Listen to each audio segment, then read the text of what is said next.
In 2017, I won Jewel of the Year. 2018, I won Jewel of the Year. Not one of these guys even been nominated. You know, it's like, it's different when be like, oh, whatever, so what, you won. No, bro, you haven't been nominated, you haven't been mentioned, bro. Like, you know, there's a million jewelers in the world. You weren't even nominated. How could you even talk about this with me? Like, you know, like, this is the time where I put my chest down and really show my ego, because I think you guys forget who I am.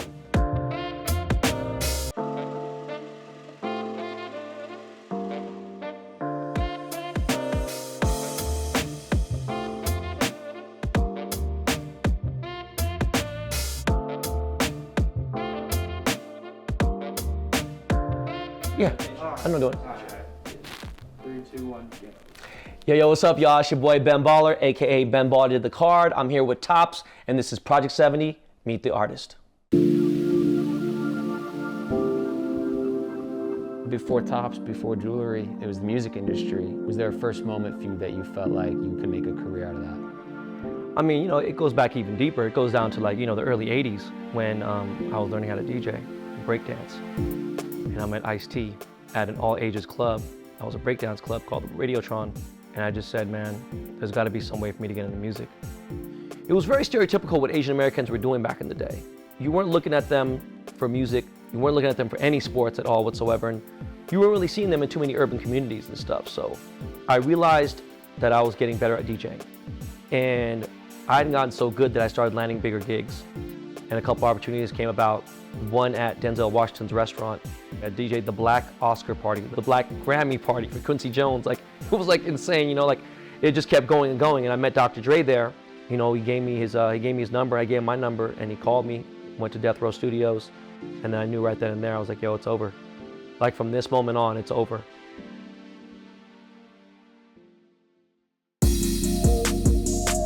So, you know, I started as the bottom level manager at Pardee Records, the house that built NWA, Ice Cube, Master P, Jay-Z started his career. And within about 18 months, I became vice president of A&R of the company.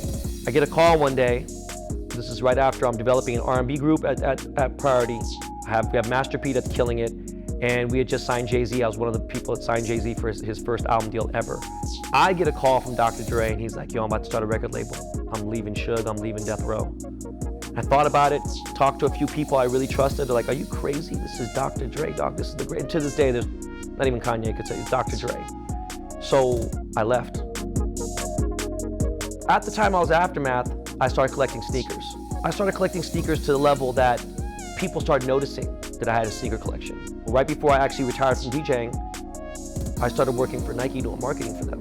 Around the same time I gave up DJing, I gave up sneaker collecting.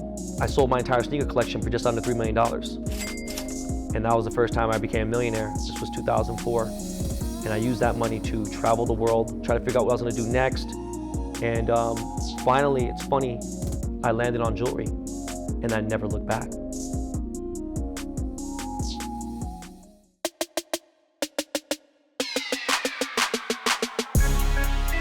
There are so many different eras in my jewelry career.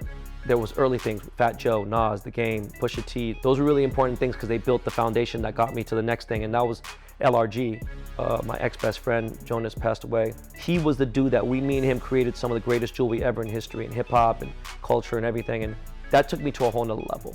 I started developing these capsules, started developing the Ben Baller brand, but it wasn't until the song came out, Plain Jane by A$AP Ferg. That's when my life changed again, and like, probably the biggest change next to having my kids, that was an enormous change in my life. Now, this had become not just a #1 song in the country, not just a #1 song in the clubs, but I was walking in Turkey, in Dubai, in Shanghai, and they're playing Ferg is a name, Ben Baller the chain. At this point, I'm like, you have to be fucking kidding me, this is insane. And to put things and spin it around to another level, John Mayer hits me up for his 40th birthday present and is like, yo, I want to make a Big Lebowski piece. I want the dude. I was like, you gotta be kidding me. We're gonna kill the world with this one. And that took me to a whole different level. It was like beyond hip hop. That like hit People magazine and Rolling Stone and all this crazy stuff, you know what I mean? In fact, Jeff Bridges saw the piece. So yeah, man, you know, working with John Mayer, working with Michael Jackson, working with Jonas, those are like, you know, really, really big parts of my life. But more recently, I was able to meet Murakami on a professional level. I met him on a fan level, but on a professional level, me and Murakami ended up doing like a few collaborations ourselves, selling for crazy amounts of money. And these ended up in museums. You know, these end up in shows. You know, this is going in, you know, on Sotheby's auctions, Christie's, auction blocks. So I figured, what am I doing? I'm not just making jewelry, I'm making art. These are one-on-one creations that I'm making, and they're museum quality jewelry, so they should be in a museum, and that's just where I'm at with it now.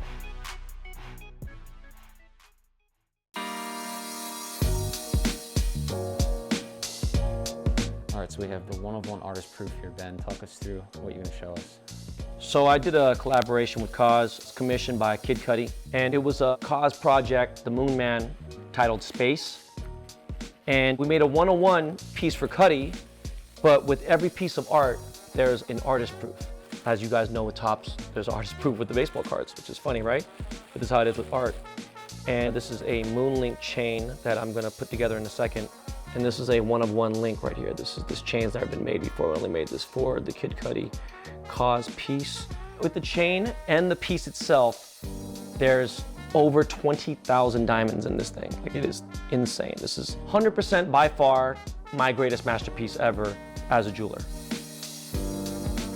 So, you know, in 2005 I started jewelry. We're in 2021, 16 years later, you know what I mean? I've taken the jewelry world by storm. I'm not talking about here, I'm talking about globally. Hong Kong, Geneva, you know, Paris, London, New York, forget about it. I've literally conquered every part of jewelry that you could, from high fashion houses to ghetto jewelry to whatever. So I'm kind of on my last legs on jewelry too, which I don't think people really fully understand, that I don't know how much longer I'm gonna do this.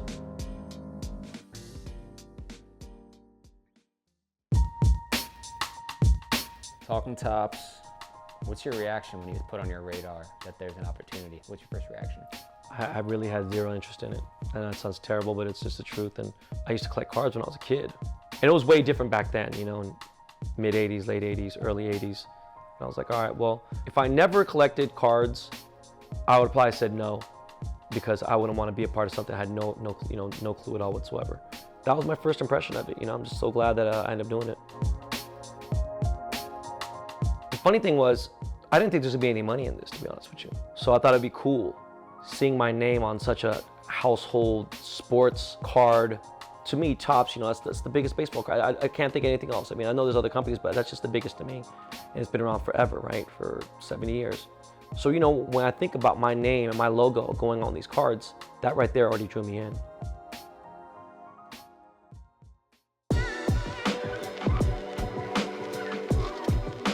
So with the Ichiro being a card number one, I was like, sure, I'll be card number one. I didn't know what the magnitude of what that ended up being and how it made sense.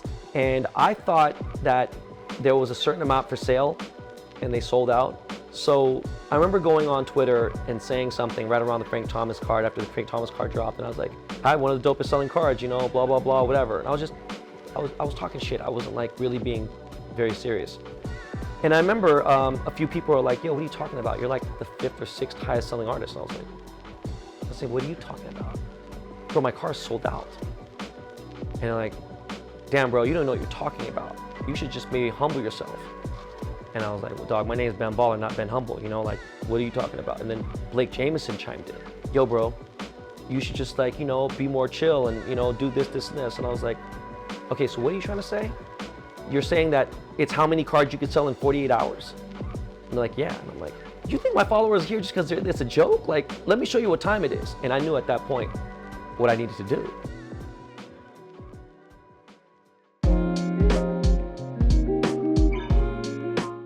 I guess when you look back, what do you think your Topps work will mean to you? You know, when I look back at all my Project 2020 and 70 and my Chrome especially, I held a lot of the cards for my kids. And I have so many people coming from Koreatown when it was tough to grow up there and it wasn't a foodie town and it was a hard area to live in. People are like, yo man, I bought this dude's card because he's from Koreatown. I'm like, really? Not because I was a jeweler, not because it was cool. He goes, nah, dude, just because I saw your name on a product that was globally known and you came from my hood. I'm like, yo, somehow, some way, things could possibly change, could change for you. Topps has afforded me to neglect all my other stuff that I don't want to do, you know what I mean? I've kind of put more focus into Topps than other things because it's something I fell in love with. You know, I jumped deep into the hobby. You know, I was reading all the fan pages, going to look at the Discord pages and, you know, I'm like, Jesus Christ, what the hell's wrong with me? Hearing all the backlash, hearing the good parts, hearing the bad parts, whatever. And if there's a Project 2022 or Project 87 or whatever they want to call it, whatever it is, I'm in it.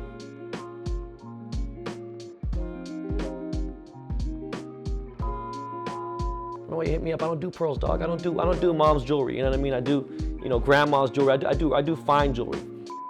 I have some most random people. Eddie Murphy hit me up about cryptocurrency just this week.